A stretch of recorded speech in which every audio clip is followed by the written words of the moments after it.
రాజన్న రాజన్న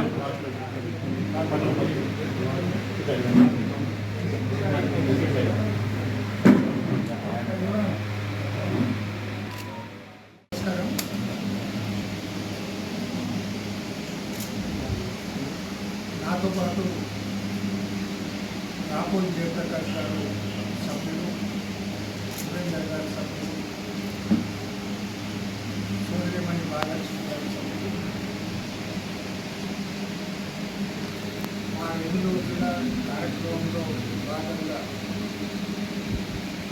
వెళ్ళిన ప్రతి చోట కూడా ఈ సహకారం లభించడం జరిగింది. ముఖ్యంగా ఇంతకుముందు నేను చెప్పినట్టే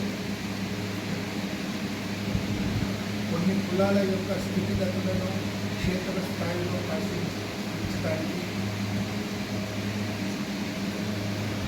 ఇక్కడ వేములవాడ, సిరిసిల్ల, తర్వాత జగిత్యాల, మన ఈ తర్వాత ధర్మపురిలో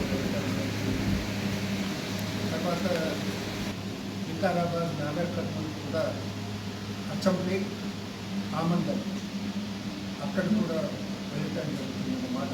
మనం చేస్తాం. ఇప్పుడు ఈ 2 రోజుల పర్యటనలో ఇప్పటి వరకు నేను వెళ్ళిన చోట్ల ఆయా కుల అంటే ముఖ్యంగా దొంగల కులం వారు, ఈ పిచ్చపుట్ల కులం వారు, అట్లే వీరపుష్టి వారు ఎటువంటి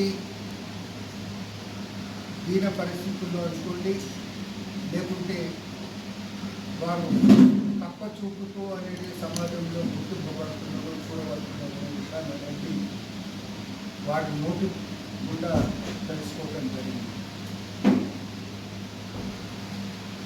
కమిషన్ దృష్టికి వారు చెప్పడం జరిగింది. దొమ్మరి కులం వారిని గడవంశీయగా పేరు మార్చమనేసి వారు కోరడం జరిగింది. అదేవిధంగా వంశరాజ్ పిచ్చగుంట్ల అనే పేరు నుండి పిచ్చగుంట్ల అనే పేరును తొలగించాలనే మాట కూడా వారి కోరికగా మా దృష్టికి రావడం జరిగింది. తర్వాత కమ్మరి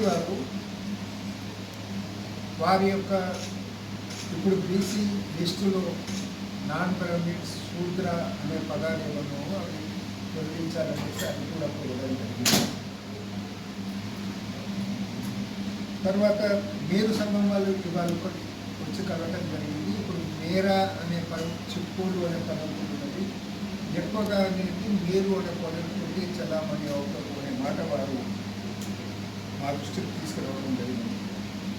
అదేవిధంగా వీరముష్టి, వీరభద్రియ అనే కులం పేర్లలో నుంచి వీరముష్టి పదాన్ని అనేది తొలగించాలి అనే మాట కూడా చెప్పడం జరిగింది. ఇవన్నీ విషయాలు ఉంటాయి.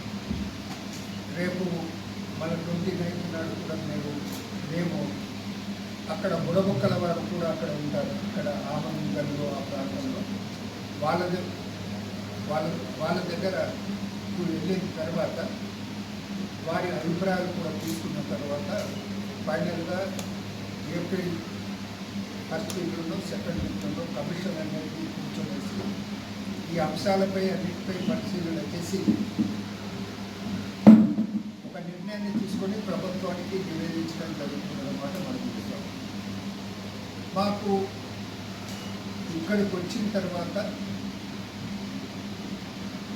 మాలో ప్రజల్లో ఏ స్పందన వచ్చింది, ముఖ్యంగా ఈ 42% రిజర్వేషన్ బిల్ పాస్ అయిన తర్వాత ఏ స్పందన వచ్చిందనే విషయంలో ప్రత్యక్షంగా వారు సంతోషాన్ని వ్యక్తపరిచినటువంటి విషయాన్ని గమనించడం జరిగింది.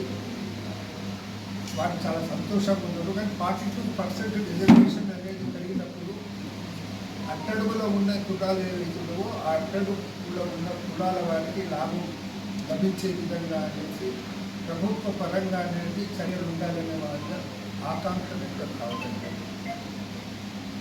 అందుకు బీసీ కమిషన్ కూడా తన వంతు బాధ్యతగా బీసీలలో ఇంతవరకు ఎవరైతే ఇప్పుడున్న బీసీ కులాలలో 130 కులాలు ఉన్నాయి.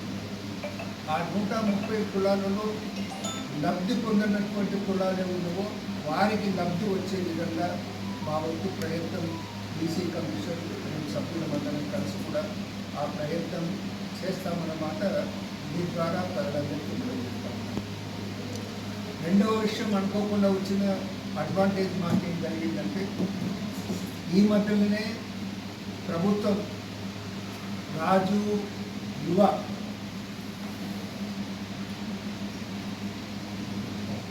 వికాస్ పేరిట ఒక పథకాన్ని అనేది పెట్టడం జరుగుతుంది. 75 వృత్తులను చేసుకోవడానికి అవకాశం కల్పించడం జరిగింది. ఆ 75 వృత్తులలో ఎవరు ఏది చేయగలుగుతారో ఆ విధంగా అనేది ఈ అవకాశాన్ని ఉపయోగించుకునే విధంగా మేము ఎక్కడెక్కడికి వెళ్ళడం జరిగిందో వాళ్ళలో అవగాహన కల్పించడానికి ప్రయత్నం చేయడం జరిగింది. చాలామందికి కొన్ని చోట్ల తెలుసు ఈ పథకం వస్తుందన్నమాట. కొందరికైతే అసలు దాని గురించి తెలియనటువంటి పరిస్థితి ఉంది. దానికి ఇంకా విస్తృతంగా ప్రచారం చేయాల్సినటువంటి అవసరం ఉంది. 4 లక్షల రూపాయల